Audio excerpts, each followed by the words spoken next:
우리 성경 말씀 찾아보겠습니다. 출애굽기 20장 3절로 6절입니다. 출애굽기 20장 3절로 6절 말씀.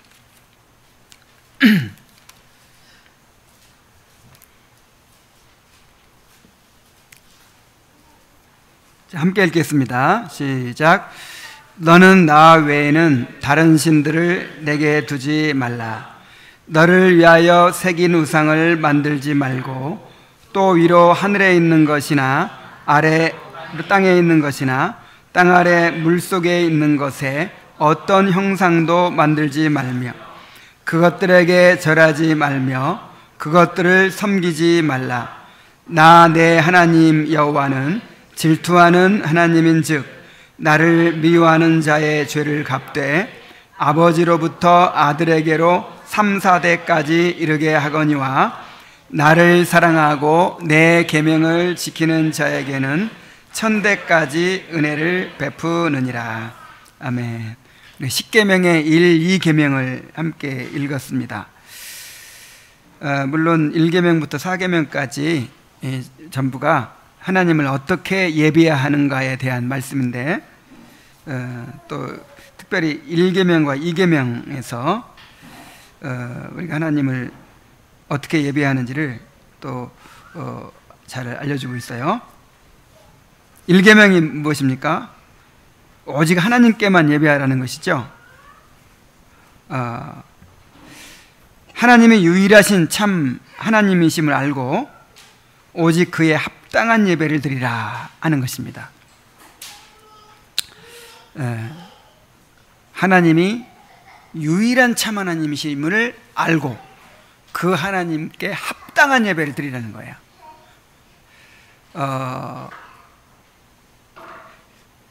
그 하나님께 합당한 예배를 드린다는 게 참 중요합니다. 대통령이 갔는데 대통령의 합당한 의전을 갖춰주지 않고 한 장관한테 합당한 의전을 갖춘다 그러면요, 이건 외교적으로 엄청난 문제가 발생돼요. 이건 모독이에요. 국가에 대한 모독.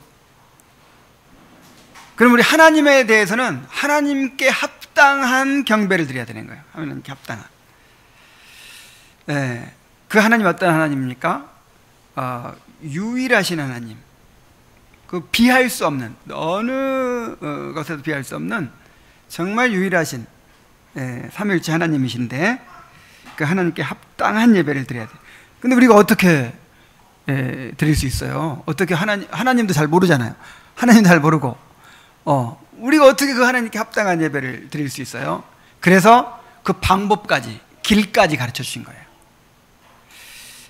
그래서 이 계명은 뭐냐면 하나님을 예배함에 있어서 하나님께서 말씀하신 대로 예배하라는 것입니다. 어떻게 예배하라? 하나님께서 말씀하신 대로 하나님의 방법대로 예배하라는 것이 바로 이 계명이에요. 근데 이 계명이 굉장히 내용이 길죠. 복과 저주를 여기에 다 담아놨어요. 그래서 하나님께서 말씀하신 대로 그렇게 예배를 잘 드리는 사람은 1000대까지 복을 주시겠지만, 근데 말을 안 듣고 자기 생각대로, 자기 마음대로 그렇게 이제 우상을 만들어서 뭐 다른 방법으로 형상을 만들어서 그렇게 예배를 드리는 사람은 이건 하나님을 미워하는 자라고 했어요. 그래서 3, 4대까지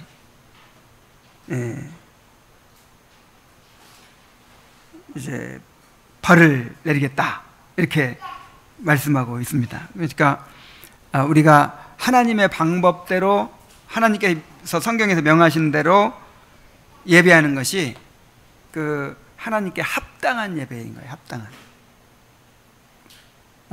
그렇지 않고 우리가 생각이 좋은 대로 이렇게 생각해내서 고안해서 예배하는 것은 이거는 하나님을 모독하는 것이고, 이건 하나님을 만날 수가 없는 것이고, 하나님께 받아들여 줄 수가 없는 것이죠. 그래서 웨스트민스터 예배의 모범은 바로 오직 하나님의 말씀에 따라 예배해야 한다는 그 원리를 우리에게 보여주고 있는 것입니다.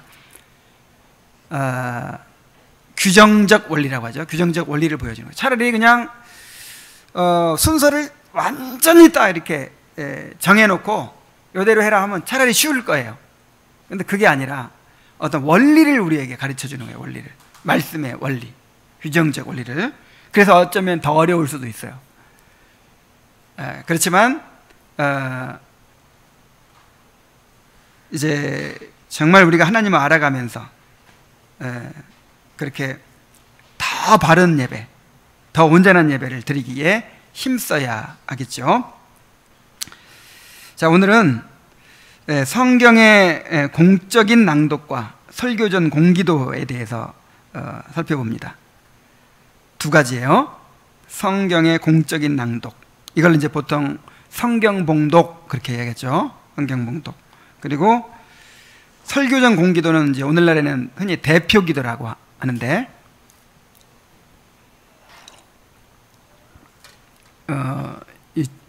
주일 공예배 때 성경 낭독 순서와 또 이 공기도 순서에 대해 살펴보는 거예요. 그래서 예배 모범 그대로 우리가 하지 않습니다. 예배 모범 그대로 하지 않고, 이건 원리니까 이제 그 개혁교회의 전통에 따라서 또 교회 사정에 따라서 이렇게 이제 우리가 적용을 하죠. 그 예배 모범에 대한 책을 지금 쓴 분이 그 장대선 목사님도 있고 또 손재희 목사님도 있는데, 두 분 다 이렇게 교제해 보면은 완전 달라요. 장대선 목사님은 그 예배 모범 그대로만 해요. 그대로만 하면서 좀 더 자유롭게. 근데 이제 요 손재희 목사님은 뭔가 그래도 그 개혁계의 전통을 더 강조하는, 어떤 전통적인 순서를 강조하는. 물론 두 분 다 옳아요. 두 분 다 옳은데, 그래서 예배 순서가 완전 달라. 이쪽은 성경 봉독 순서 다 있고, 죄 고백 순서 다 있고, 뭐 십계명 낭독 다 하고 막 이렇게 다 있고, 이쪽은 사도신경도 없어요. 사도신경도 없고, 그다음에 또 그 십계명 낭독도 없고, 뭐 어쨌든 좀 이렇게 예배 모범대로 하되 좀 응용한 그 순서대로 이렇게 하더라고요. 그래서 중요한 거는 예배 모범이 어떤 순서를, 이런 순서로 해라 요걸 가르친 게 아니고 어떤 원리를 가르쳤다는 거, 그거를 생각하면서 우리가 이제 이걸 공부를 하면 우리가 이런 순서를 하는데 왜 하는가, 이런 거를 이제 우리가 이해할 수 있을 거예요. 그래서 더 마음을 더 담아서 임할 수 있을 것입니다. 자, 먼저 성경의 공적인 낭독에 대해서 한번 살펴봅시다. 제가 가능하면 그 본문을 다 함께 이렇게 읽고 그렇게 하고 싶었는데 엄청나게 길어요. 그래서 다 읽으면 시간이 될 것 같아서 일단 성경의 공적인 낭독만 한번 읽어보겠어요. 제가 나눠드린 게 있죠. 제가 한번 읽어보겠습니다. 교회 안에서 말씀을 읽는 것은 우리가 하나님께 의존하여 있는 것을 승인하는 것으로서 하나님의 공중예배의 일부분이며, 주님께서 그의 백성을 세우기 위하여 거룩하게 하시는 방편이요 목사와 교사들이 행해야 할 것이다. 그러나 목사 후보생도 노예가 허락하는 한 경우에 따라서는 회중에서 말씀을 읽는 것과 설교하는 은사를 같이 행사해도 된다. 신구약 성경 전부를 자국어로 회중 앞에서 읽되 본문을 정확하고 분명하게 읽어 모든 사람이 듣고 이해하게 해야 한다. 한 번에 얼마나 읽을 것인가는 목사의 지혜에 맡겨져 있다. 그러나 편리한 대로 보통 신구약에서 각각 한 장씩 모일 때마다 읽을 것이요, 장수가 짧거나 그 문제의 연관성이 요구되면 더 읽을 수도 있다. 성경에 있는 모든 책을 순서대로 읽어서 사람들이 성경 전체를 더 잘 알게 해주는 것이 필요하니 보통 신구약 어디든지 한 주일에 끝난 데서 다음 주일에 시작한다. 읽는 자가 듣는 이들의 건덕을 위하여 가장 좋다고 생각되는 대로 시편과 그런 성경을 자주 더 읽어주기를 부탁한다. 성경을 읽는 목사가 읽은 부분 어디라도 해석해 줄 필요가 있다고 생각될 때는 그것을 한 장 다 읽고 난 후 또는 시편 낭송이 끝날 때까지는 하지 말고, 또 항상 주의할 것은 시간을 잘 생각하여 설교나 또 다른 규례에 지장이 있거나 지루하게 만들지 않도록 해야 할 것이다. 이 규칙은 모든 다른 공중 행사에서도 지켜야 한다. 성경을 공중 앞에서 읽어주는 것 외에 읽을 줄 아는 사람마다 성경을 사사로이 읽으라고 권면해야 한다. 즉 읽을 줄 모르는 사람들은 나이나 무슨 특별한 일로 무능해지지 않는 한 읽는 법을 배우라고 권할 것이다. 또한 성경을 각각 소유하라고 권해야 한다. 자, 성경 낭독이 무엇입니까? 성경 봉독이 무엇입니까?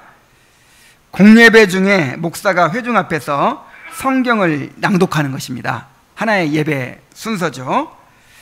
자, 성경 낭독이 어떻게 시작되고 어떻게 변천해 왔을까요? 우리 성경 낭독의 성경적 역사적 근거를 좀 살펴보겠습니다. 자, 구약의 구약의 성도들이 모여서 하나님께 예배할 때 이렇게 했어요. 신명기 31장 11절에 보면은 온 이스라엘이 내 하나님 여호와 그 택하신 곳에 모일 때에 이 율법을 낭독하여 온 이스라엘로 듣게 할지니 곧 백성의 남녀와 유치와 내 성 안에 유구하는 타국인을 모으고, 야, 여기 보니까 남녀와 유치, 그러니까 어린아이까지 다 모으라고 했어요. 공예배 때는 그래서 우리가 어린아이까지 다 함께 모여서 예배를 드리는 것이죠.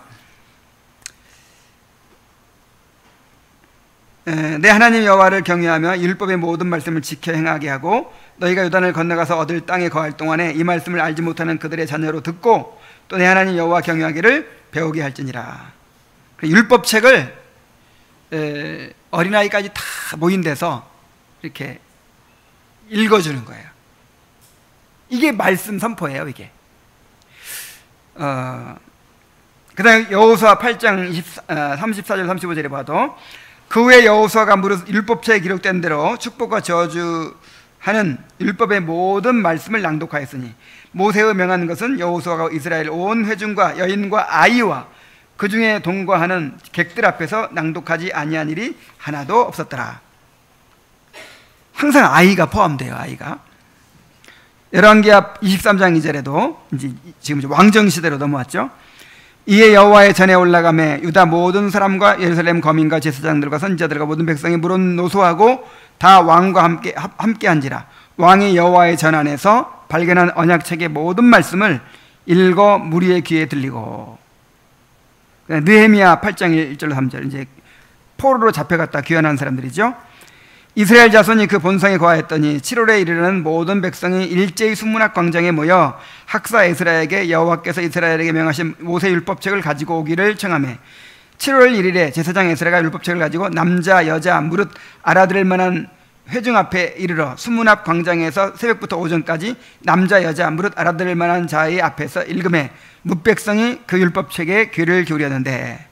그래서 구약에서 이제 절기 때, 주로 절기 때 모든 백성이 모였을 때 이렇게 율법의 말씀을, 언약의 말씀을 읽는 거예요.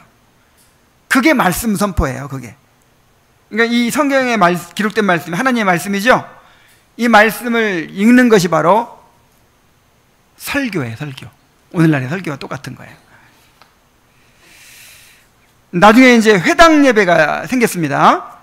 회당 예배는 매 안식일마다 모였어요. 일주일에 한 번씩. 이제 이 회당 예배부터는 오늘날 예배와 비슷해요. 매주 안식일에 사람들이 모이면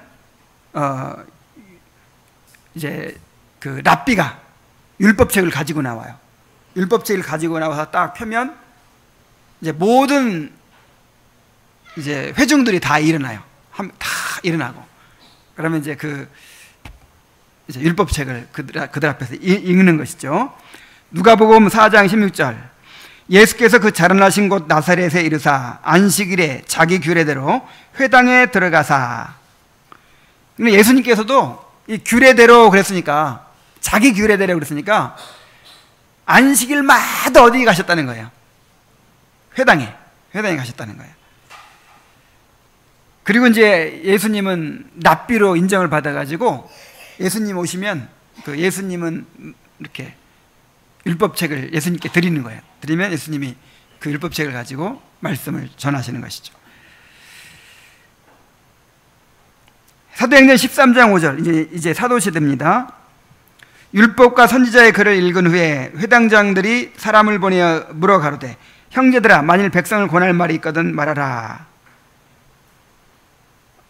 또 사도행전 15장 21절에 이는 예로부터 각 성에서 모세를 전하는 자가 있어 안식일마다 회당에서 글을 읽음이니라. 그러니까 회당은 언제부터 생겼죠? 그 유다 백성들이 바벨론의 포로로 잡혀가서 이제 성전에 나아갈 수 없게 되었을 때, 그때 이제 회당을 지어가지고 회당 중심으로 이제 유대인들이 그 회중을 이루어서 그때부터 회당 예배가 시작됐어요. 그것이 이제 신약 시대에 연결이 되는 것이죠. 자, 그리고 초대교회를 봅시다. 이제 교회가 세워진 것입니다. 디모데전서 4장 13절. 내가 이를 때까지 읽는 것과 권하는 것과 가르치는 것에 창념하라. 자, 여기서 읽는 것과 권하는 것과 가르치는 것, 이건 뭐냐면 공예배 때 성경 읽는 걸 말하는 거예요. 공예배 때 성경을 읽고 그 말씀을 가지고 권하고, 그 다음에 또 어떻게 해요? 가르치고. 요게 설교예요. 처음에는 구약의 율법을 그냥 읽기만 해도 그게 설교예요. 왜냐하면 다 알아들을 수 있거든요. 문화적 차이도 없고 이미 다 아는 말씀이에요. 뭐 유월절을 어떻게 지켜라, 뭐 또 제사는 어떻게 드려라, 이런 규례들, 또 십계명의 말씀들, 이런 것들을 그냥 읽어주면 그게 설교인데, 하나님의 말씀인데, 이제 점점 이제 그 시대적 또 문화적 격차가 생기고, 그 다음에 히브리어를 모르는 사람들이 생기고, 막 이러다 보니까 이제는 설명이 좀 이제 들어가기 시작합니다. 그래서 초대교회에서는 말씀을 읽고 나서, 이걸 읽고 나서 이 말씀에 대해서 설명을 좀 덧붙이는 거예요. 요게 설교예요, 요게. 그 다음에 계시록 1장 3절에 이 예언의 말씀을 읽는 자와 듣는 자들과 그 가운데 기록한 것을 지키는 자들에게 복이 있나니 때가 가까움이라. 여기서 읽는 자가 누굴까요? 목사예요, 목사. 목사가 이제 사도들이 기록한 말씀, 뭐 구약 성경도 있죠. 구약의 선지자들이 기록한 말씀, 또 사도들이 기록한 신약 성경, 이런 말씀들을 이렇게 읽어주는 거예요. 읽어주면서 또 설명을 덧붙이고 이렇게 하는 것이죠. 그래서 읽는 자는 이 공적인 예배에서 읽어주는 거, 설교하는 걸 말하는 것입니다. 그리고 이제 듣는 자들은 회중들을 말하는 것이고. 자, 이렇게 구약시대부터 또 회당 예배, 그 다음에 초대교회에 이르기까지 그 공예배 가운데서 성경을 낭독하는 그런 전통이 있어 왔어요. 자, 이것이 계속 이어집니다. 그래서 종교개혁 시대에는 이것을 이제 그 회복을 했어요. 중세 로마 가톨릭이 지배하는 동안에도 성경을 읽긴 읽었어요. 근데 라틴어로 읽어서 이제 사람들이 알아듣지도 못하고 막 이렇게 되니까 이제 개혁자들이 자기 나라 말로 번역된 성경을 가지고 백성들이 알아들었도록 이렇게 읽었습니다. 근데 이것이 당시에는 굉장히 중요했어요. 자, 이걸 좀 정리할 필요가 있는데, 자, 초대교회까지는 성경을 낭독하고 그것을 설명을 좀 덧붙였죠. 그냥 읽는 것이 주였어요. 읽는 것이. 자, 바울이 에베소서를 썼어요. 에베소서를 써가지고 에베소 교회에 보냅니다. 자, 에베소 교회라는 것이 그냥 하나의 교회가 아니에요. 에베소 노회 이렇게 해야 이제 적절한 표현이에요. 그냥 에베소라는 도시에 있는 교회들에게 보낸 편지예요. 그거를 뭐 복사해가지고 다 보낸 게 아니고 그냥 두루마리 하나를 보낸 거예요. 그럼 이걸 어떻게 해야 될까요? 이걸 이제 돌려가며 읽는 거죠. 그래서 회람서신이라 이런 말을 쓰죠. 회람서신. 그래서 바울이 에베소서를 썼는데 에베소서를 그냥 읽으면 이해가 돼요, 안 돼요? 다 이해가 되죠. 거기 뭐 설명이 거의 필요 없어요. 그러니까 그냥 읽는 게 주였단 말이에요. 그러다 이제 이렇게 조금씩 설명이 덧붙여지는데 종교개혁 시대에는 어떻게 했느냐? 설교와 성경 낭독이 이렇게 따로 생겼어요. 그래서 설교하는 거 외에 우리가 설교하려면 성경 봉독하죠. 설교 본문. 그거 외에 따로 이제 신구약 성경을 차례로 읽어가는 성경 낭독이 있었습니다. 이게 왜 그렇게 중요했냐면은 종교개혁 시대에는 성경이 귀했고 구텐베르크의 그 인쇄기가 발명되기 전에는요, 성경 한 권을 가진다는 것은 이거는 엄청난 부자나 가질동 말동이에요. 구텐베르크가 인쇄기를 발명하고 나서도 그렇게 비쌌대요. 뭐 집안책 값이고 막 그랬대요. 그러니까 옛날에는 이 성경책을 개인적으로 소유한다는 것은 있을 수가 없어요. 그래서 이제 개인적으로 소유하지도 못했고, 그 다음에 문맹자가 그렇게 많았어요. 문맹률이 너무 높은 거예요. 그래서 교회에서 성경을 읽어주는 것 외에는 성경을 접할 기회가 없는 거예요. 유일한 기회. 이 공예배 때 나와서 성경 말씀 읽어주는 거 듣는 게 유일한 기회예요. 그래서 설교하는 것 외에 이제 성경을 차례로 읽어주는 것이죠. 이것이 예배 순서에 딱 고정이 됐어요. 그래서 웨스트민스터 예배 모범에서는 이렇게 성경 낭독을 가르칩니다. 자, 성경 낭독을 어떻게 할 것인가? 반드시 목사가 읽어야 한다 그랬어요. 왜냐하면 성경 낭독이 이게 하나님의 말씀을 선포하는 것이기 때문에. 그래서 이제 회중교회 같은 데서는 예배 순서에 가능하면 많은 사람들을 참여시키고자 하는 이제 그런 게 있어요. 그래서 일반 성도들도 성경 봉독을 합니다. 그런데 이 개혁교회는, 장로교회는 반드시 누가 해요? 목사가 하도록 되어 있어요. 그런데 목사 후보생도 가능하다고 한 것은 이제 우리로 하면, 오늘날로 하면 강도사. 전도사, 강도사 거쳐서 목사 되죠.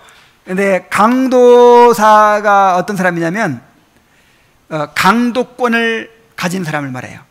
그러니까 말씀을 전할 이제 그런 허가를 받은 사람이죠. 이 노예로부터. 그래서 이제 강도사가 되면 설교할 수 있어요. 설교할 수 있고, 그 다음에 성경을 봉독할 수 있어요. 그래서 오늘날 이제 그 전도사가 막 설교하고 이거는 완전히 불법이에요, 불법. 그건 뭐. 자, 그래, 분량은 얼마큼 읽느냐? 목사가 자유롭게 정하되 구약 한 장, 신약 한 장 정도를 기준으로 회중들이 성경 전체를 알게 되도록 정경의 순서에 따라서 차례로 읽어야 한다 그랬어요. 그래서 교회만 계속 다녀도 성경 1독 또 성경 2독 이렇게 할 수 있도록 하라는 거예요. 그 다음에 본문을 해석해 줄 필요가 있다고 생각되는 부분은 해석을 또 곁들이라고 했어요. 그러나 너무 지루하지 않게 그거 하느라고. 그래서 옛날 청교도들의 예배는요, 설교 1시간 따로 하고, 그 다음에 구약성경 한 장 읽고 설명을 한 30분 하고, 또 구약성경 한 장 읽고 설명을 한 30분 하고, 막 엄청나게 시간이 길어지는 거예요. 근데 예배모범에 보면은 다른 순서에 방해가 되거나 지루하지 않게 해라 그랬죠. 자, 또한 성도들이 성경을 개인적으로 소유하고 읽으라고 권면해야 한다 그랬어요. 이제 17세기 정도만 돼도 이제 인쇄술이 발달해 가지고 성경이 이제 보급되기 시작합니다. 자국어로 막 보급되기 시작해요. 그래서 그때도 물론 많이 비쌌지만 가능하면 최선을 다해서 소유하고, 그 다음에 글을 모르는 사람은 어떻게 하라 그랬어요? 더 늙기 전에, 늙어서 배울 힘이 없기 전에 빨리 배워서 최선을 다 배워가지고 성경을 개인적으로 읽도록 해라, 그렇게 말하고 있습니다. 자, 그리고 성경 낭독에 대한 회중의 태도는 어떻게 하라고 했습니까? 자, 성경 낭독은 하나님께서 회중을 향하여 말씀하시는 것을 나타낸다고 했죠. 제가 성경 봉독을 할 때 이것은 하나님의 말씀이에요. 하나님의 말씀을 전하는 거하고 똑같은 거예요. 그래서 하나님의 말씀을 듣는 것처럼 그렇게 들어야 합니다. 자, 이 예배모범 본문에 이렇게 나와 있죠. 교회 안에서 말씀을 읽는 것은 우리가 하나님께 의존하여 있는 것을 승인하는 것으로서. 자, 말씀을 왜 읽는다고요? 우리는 하나님의 말씀이 없이는 살 수 없습니다. 말씀을 통해 은혜를 주시지 않으면, 말씀을 통해서 우리에게 가르쳐 주시지 않으면 우리는 살아갈 수 없습니다. 자, 이것을 인정하는 것이라는 거예요. 그래서 우리가 말씀을 읽고 말씀을 듣죠. 하나님의 공중 예배의 일부분이며, 뭐의 일부분? 그러니까 이게 예배의 행위예요. 예배 행위. 성경을 읽는 거, 그다음에 그 읽는 말씀을 듣는 거, 이게 예배 행위. 그러니까 목사는 하나님의 말씀을 선포하는 마음으로 읽음으로써, 성도들은 그 말씀을 하나님의 말씀으로 들음으로써, 아이 또 읽는구나 하고 그냥 쓱 지나가면 안 돼요. 거기 지금 하나님 말씀하고 계시는 거예요. 그 듣는 게 예배예요. 듣는 게. 그 십계명 낭독도 하나님의 말씀 읽는 거죠. 그때 어떻게 해야 돼요? 다 아니까 뭐 다 딴짓하고 이러면 안 되는 거예요. 그게 예배예요. 그러니까 이 듣는다고 하는 게 굉장히 적극적인 행위예요. 적극적인 행위. 이게 대화할 때 드러나죠. 상대방이 안 듣고 있으면 말이 돼요, 안 돼요? 말이 안 나와. 이상하게 어떤 사람, 그 사람한테만 가면 말이 안 나와. 할 말이 없어. 근데 어떤 사람한테 가면 막 속에 있는 것까지, 안 하려고 했던 말까지 다 나와. 왜 그러죠? 듣거든요. 적극적으로. 이게 굉장히 적극적인 행위입니다. 그냥 이렇게 귀에 들리는 게 아니라 내가 듣는 거예요. 그래서 예배 잘 드리면요, 에너지가 엄청 소모돼요. 잘 들어야 돼요. 그게 예배 행위란 말이에요. 주님께서 그의 백성을 세우기 위하여 거룩하게 하시는 방편이요. 이 성경 읽는 것이 은혜의 방편이에요. 은혜의 방편. 목사와 교사들이 행해야 할 것이다 그랬잖아요. 그래서 낭독자는 회중이 충분히 잘 알아들을 수 있도록 그 내용을 미리 준비해야 돼요. 그리고 회중들 역시 겸손하고 진지한 제사로 하나님께서 나에게 말씀을 주신다, 이런 마음으로 경청해야 합니다. 그래서 여러분, 내가 몰랐던 거 이렇게 새로 알려주면, 야, 오늘 하나님 말씀 배웠다 그러고, 이미 잘 아는 말씀 이렇게 읽어주면 그런 생각 안 갖죠? 그건 원래 나 알고 있으니까. 절대 그렇게 생각하면 안 돼요. 이미 아는 말씀, 공적으로 지금 언약의 백성들과 하나님이 만남을 갖고 계시는 거예요. 다시 한번 그 말씀을 선포하시는 거예요. 이 아브라함과 이삭과 야곱에게 아는 얘기 계속 반복해서 하잖아요. 가나안 땅 주리라. 내 백성을 뭐 생육하고 번성하게 해주리라. 옛날에 다 말씀하셨잖아요. 근데 그때 하나님께서 지금 나와 대화하고 계시는 거예요. 그래서 내가 이미 아는 말씀이지만 선포할 때 어떻게 해야 돼요? 잘 들어야 돼요. 하나님의 말씀으로. 그때 성령께서 역사하셔서 나에게 믿음을 더하시는 거예요. 자, 그런데 이제 오늘날의 성경 낭독이 이게 어떻습니까? 자, 오늘날에는 좀 상황이 좀 바뀌었어요. 모든 회중이 성경을 개인적으로 소유하고 있고 거의 모든 사람들이 성경을 읽을 수 있다는 점, 문맹자가 거의 없죠. 또 성경 시대에는 성경 낭독과 설교가 하나였다는 점, 그 다음에 성경 낭독을 하면 예배가 너무 길어진다는 점 등 때문에 이 성경 낭독을 이제 오늘날에는 거의 생략하는 교회가 많아요.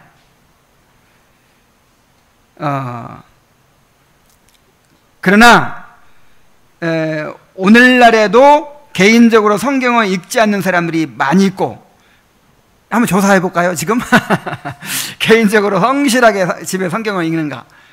실상 많지 않아요. 그렇게 막 권하고 막 해도 실제로 그렇게 많지 않아요. 그래서 이제 열심히 있는 사람은 뭐 하루에 5장씩 3장씩 꾸준히 읽어가는 사람이 있는가 하면, 어떤 사람은 일주일 내내 성경 안 읽고 그런 사람도 있단 말이에요. 그런 사람들은 평생 가도 일독도 못하는 사람도 있고, 그래서 그런 사람도 또 있기도 하고 하니까,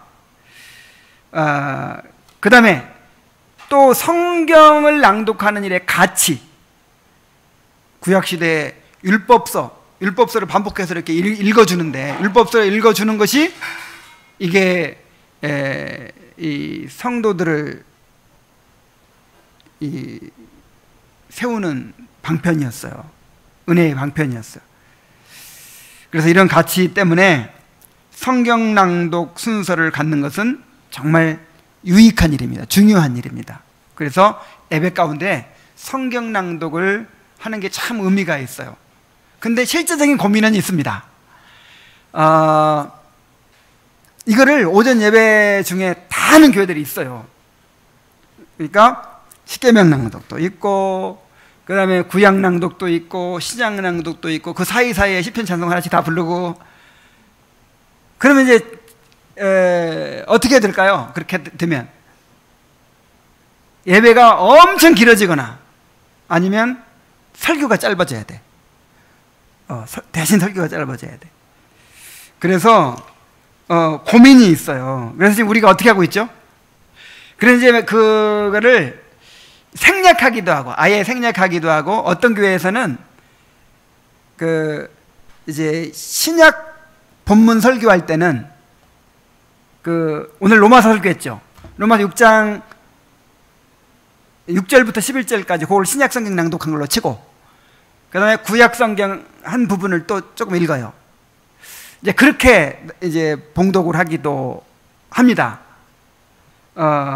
그런데 여기 취지가 신구약 성경을 이렇게 차례로 꾸준히 다 읽게 하는 것이라고 했잖아요.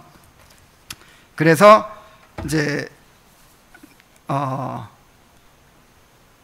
그 예배 모음을 쓴 그 저자의 교회도 보니까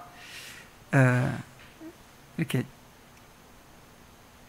거기는 그러니까 응용을 할 수가, 응용을 한 장만 읽을 수도 있고, 거기는 한꺼번에 신약을 2장씩 읽더라고요.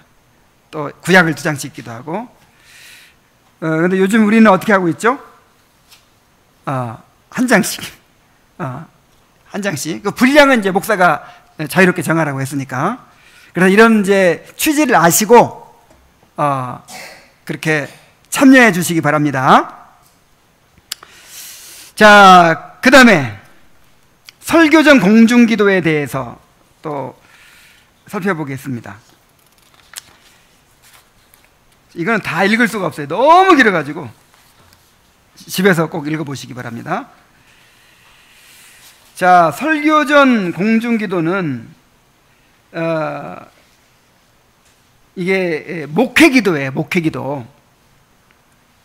자, 목회기도가 뭡니까? 예배 가운데서 목사가 온 회중을 대표해서 공적으로 드리는 기도예요. 목사가 교회를 가르치고 또 치리하고 하면서 이 교회의 사정을 다 알죠? 교회의 사정을 알고 필요를 알고 교회 역사하시는 하나님의 그 역사를 알고 그러한 가운데서 이제 이 목사가 하는 기도, 그래서 목회 기도라고 합니다. 오늘날은 뭐라고 하죠? 이거를 대표 기도라고 하는데 이게 목회 기도예요. 목회 기도면 누가 해야 될까요? 목사가 해야죠. 목사가.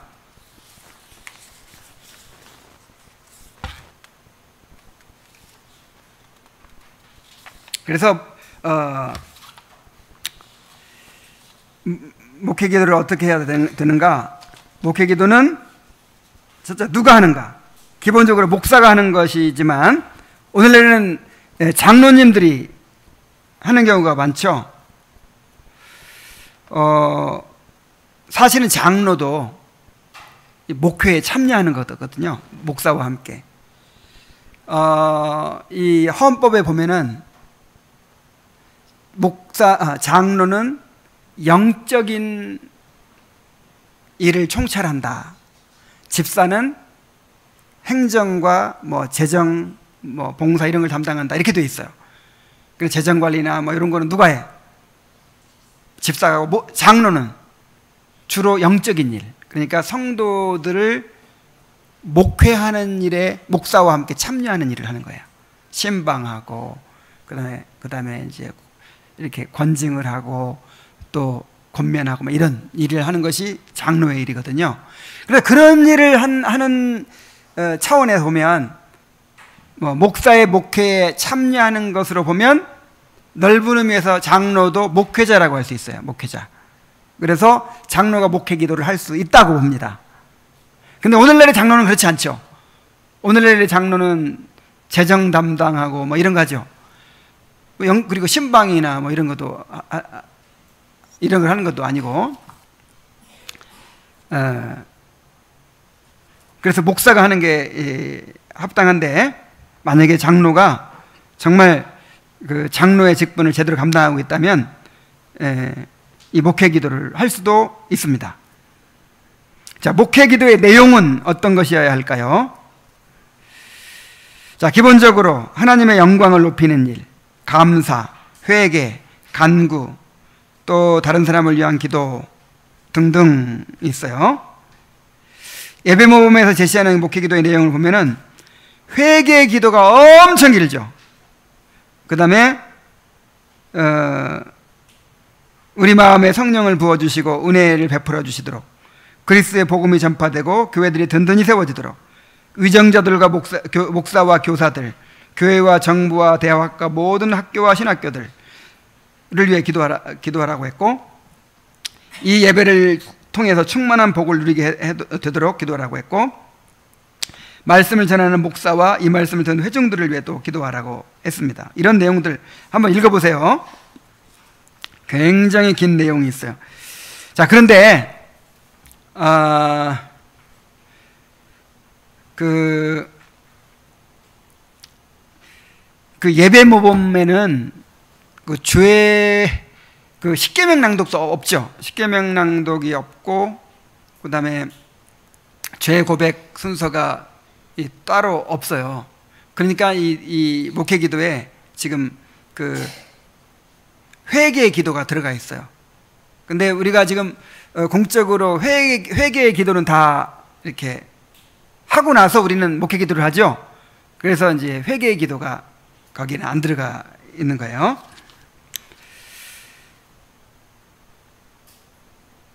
자, 그래서 이제 일반적으로 그 목회 기도는 이제 목사가 하니까 이제 목사에게 책임이 있죠. 그래서 우리가 하는 그 기도는 이제 목회 기도는 아니지만 대표 기도라고 할 수 있죠. 주일날 오후에 한다든지 또 토요일날 한다든지 수요일날 한다든지 하는, 그럴 때 기도할 때 어떤 내용들로 해야 될까?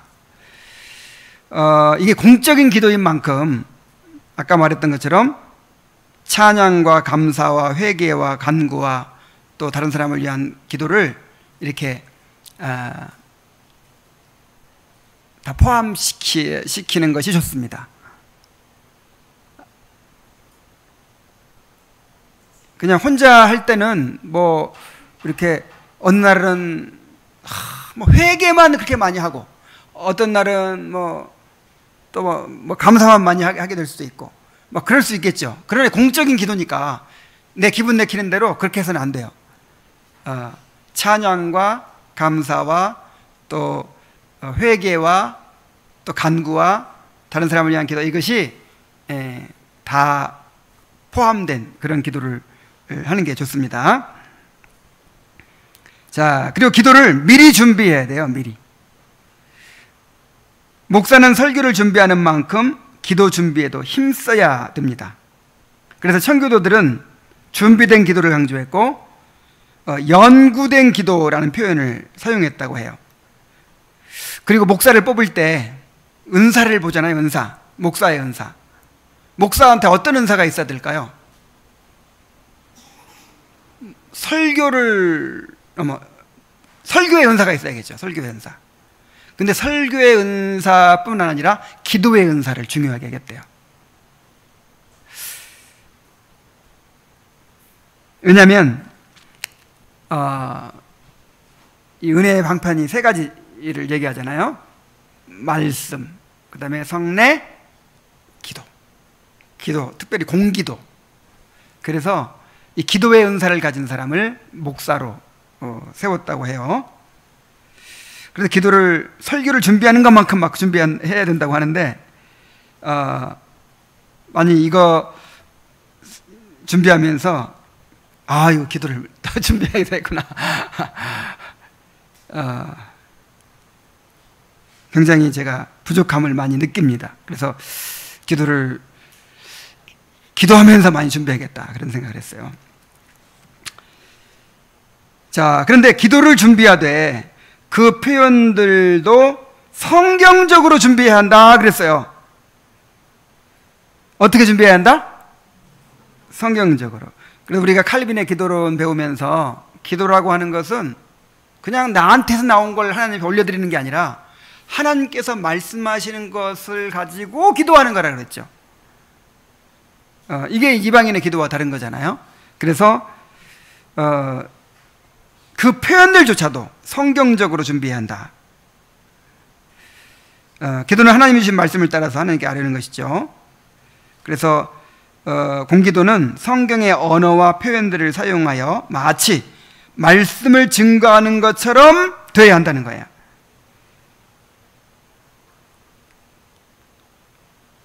그래서 이거를 이제 어떻게 적용할 수 있냐면요, 한 주간 동안 우리가 배운 말씀들 있죠. 사실 우리가 말씀이 선포될 때마다 이제 기도 제목이 생기는 거예요. 기도할 내용이 생기는 거예요. 내가 무엇을 구해야 되고, 어떤 표현을 해야 되고, 무엇에 관심을 가져야 돼. 이게 말씀을 통해서 오는 거예요. 말씀을 통해서. 우리 지난 한 주간 동안 어떤 말씀을 배웠습니까? 수요 기도회 때 뭔 설교했지? 야곱의 12아들을 불러 축복하는 내용. 그래서 이제 그 분량대로 축복하는데, 그 르우벤과 시므온과 레위를 이제 저주했죠. 그 죄를 책망하고, 그런 걸 그리고 또 그 자손들이 영향을 받았죠. 그런 내용들. 그래서 참 우리가 하나님을 경외하는 부모가 되고, 정말 자녀들에게 복을 끼치는 그런 부모가 되게 해달라고, 그렇게 기도할 수 있겠죠. 그 다음에 어제 철로역정에서는 또 뭐 배웠죠? 두 가지 크게. 하나는 우리가 정말 영적 선한 싸움을 싸워야 한다 그랬죠. 정말 이 주님과 함께 왕노릇하는 신자로서 선한 싸움을, 그 죄를 이기고 마귀의 권세를 정복하는 그런 사람들이 돼야 된다고 했잖아요. 더욱 강하고 담대한 믿음을 주셔서 그렇게 될 수 있도록 해달라고. 또 한 가지는 뭐였어요? 교회 안에 연약한 자들을 또 사랑으로 섬기라고 했잖아요. 그래서 또 그 내용을 가지고 이렇게 기도하고. 자, 그렇게 하는 것이 가장 좋은 기도예요. 하나님께서 우리에게 주신 말씀에 따라서 기도하는 거죠. 우리 대화가 이루어지려면 상대방의 말에 공감하고 그것을 또 반응을 나타내고 왔다 갔다 해야 되는 거예요. 한쪽에서 이런 말 막 했는데 너 끝났냐? 그럼 내 말 한다. 또 내가 전혀 주제가 없는 상관없는 다른 얘기를 막 해요. 그러면 기분 나빠요. 내 말을 무시하는구나. 그래서 우리 기도가 하나님의 말씀과는 전혀 상관이 없는 거예요. 하나님의 말씀, 설교는 몇 시간씩 들으면서 기도할 때는 전혀 상관없어. 관심도 없어. 그냥 내 말, 내 생각 막. 그럼 하나님이 도대체 대화가 안 돼. 대화가 안 돼. 자, 그런 기도가 되면 안 된단 말이에요. 그래서 개인 기도를 하든지 아니면 공기도를 하든지, 그래서 이렇게 하나님께서 우리에게 주신 말씀을 따라서 그렇게 기도하는 것이 좋습니다. 그래서 예배의 부름도, 신앙 고백도, 찬송도, 죄의 고백도, 기도도, 설교도, 강복선언도 모든 순서가 말씀으로 시작해서 말씀으로 끝나게 되어야 한다 하는 것입니다. 자, 기도문을 반드시 작성해야 될까요? 존 오웬이나 이런 분들은 기도문 작성을 반대했어요. 너무 형식적인 기도가 된다. 그리고 옛날에는 이제 그 로마 카톨릭에 대한 그 반발이 있었기 때문에, 로마 카톨릭에서는요 모든 기도가 다 이미 정해져 있어요. 기도문이 있어요. 환자 심방 가면 환자를 위한 기도가 있어요. 성모여 불쌍히 여기소서. 그러면 또 다 같이 불쌍히 여기소서. 장례식에 가서 하는 기도, 병원에 가서 하는 기도, 가난한 사람을 위한 기도, 다 기도 문구가 있어요.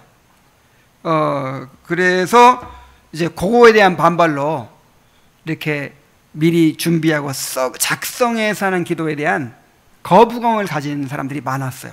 그리고 존 오웬이나 이런 분들 정도 되면 안 써도 그냥 그 사람에게서 나온 말을 다 적으면 그냥 고전이 되는 거예요. 그런 수준이 되니까. 근데 우리는 그렇게 돼야 안 돼요. 아침까지는 뭔가 충만했는데 한바탕 싸우고 애들하고 씨름하고 왔더니 아무것도 생각 안 나고 이상하게 횡설수설만 하게 되면 그러잖아요. 그래서 써서 하는 게 좋아요. 써서. 전부 다 안 쓰더라도 이렇게 아웃라인이라도 이렇게 기록해서 이제 공기도 할 때는 이렇게 하란 말이에요. 하는 게 좋아요. 그리고 어떤 경우에는요 기도문도 좋아요. 기도문. 예를 들어 칼빈의 기도문 같은 거, 나 그거 따라서 기도할 때도 있어요. 그냥 우리가 지금 이거 기도문 가지고 기도하잖아요. 이렇게 원래 이제 개인적으로 이렇게 조용히 침묵 기도를 하는데, 그 침묵 기도도 이게 수준이 있어야 해요. 그렇게 되는 사람이 있고, 침묵 기도하면 그냥 딴 생각만 들고 막 그러다가 끝나버리는 경우가 많아요. 그래서 이제 이렇게 어떤 내용으로 어떻게 해야 될지 있으니까 여기에 마음을 담으면 되거든요. 그래서 어떤 경우에는요 그 기도문도 좋은 기도문 그대로 따라서 해도 괜찮아요. 그래서 저는 가끔 그 칼빈의 그 기도문, 아침을 맞는 기도 이런 거로 그대로 이렇게 기도할 때도 있어요.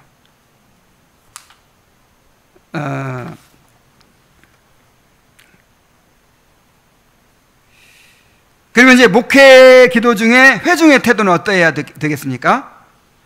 회중은 앉아서 기도를 듣기만 하지 말고 목회자의 기도가 자기 자신의 기도가 되도록 마음을 기울여서 동참하며 기도가 끝날 때에 아멘 함으로써 자기의 기도로 삼아야 합니다. 그러니까 목사가 기도하지만, 아니면 누군가 대표해서 기도하지만, 그 누가 기도하는 거예요? 내가 기도하는 거예요. 우리 모든 사람의 기도를 모아서 이게 한 사람이 대표해서 하는 것이거든요. 그 사람의 기도가 나의 기도예요. 그래서 이제 아멘 하고 그 기도에 동참하는 것이죠. 그 사람 그 기도를 들으면서 기도 길게 하는구나, 횡설수설하네, 서투르네, 그렇게 생각하지 말고 정말 내 마음을 담아서 그렇게 기도를 해야 합니다. 그래서 뭐 어떤 분들은 또 다 끝나고 나서 한꺼번에 아멘 해라, 이렇게 가르치는 분들도 있더라고요. 근데 저는 뭐 꼭 그렇게까지 할 필요가 없다고 생각해요. 정말 그 한마디 한마디에 또 다 형식적으로만 또 하지 말고, 그냥 정말 마음에 내 진심이 우러날 때 아멘, 너무 크게 또 하지 말고 그렇게 하면 될 것 같아요. 그래서 오늘은 성경의 공적인 낭독과 설교 전 공기도에 대해서 살펴보았습니다. 이런 순서들에 대해서 바른 이해를 가지고, 그래서 이 순서들을 이렇게도 응용하고 저렇게도 바꾸고 이렇게 이제 우리가 해갈 거예요. 너무 자주 바꾸면 또 이제 익숙해질만 하면 바꾸고 하면 또 이제 혼란이 있어서 그렇게는 안 하지만, 이제 바꾸기도 할 겁니다. 그래서 이런 것들을 잘 이해하고 그렇게 마음을 같이 해서 예배에 참여합시다. 기도하겠습니다. 하나님 아버지, 우리에게 웨스트민스터 예배 모범이라고 하는 귀중한 유산을 남겨주셔서 참으로 우리의 예배를 구성하고 또 발전시키는 일에 귀한 지침을 삼을 수 있도록 인도해 주셔서 감사드립니다. 우리가 이 예배 모범에 담겨있는 규정적 원리를 바르게 이해하고 또 소화해서 참으로 우리 한 사람 한 사람이 제사장으로서 예배에 참여하고 또 예배를 온전히 드리는 그런 교회가 될 수 있도록 인도하여 주시옵소서. 예수님의 이름으로 기도하옵나이다. 아멘.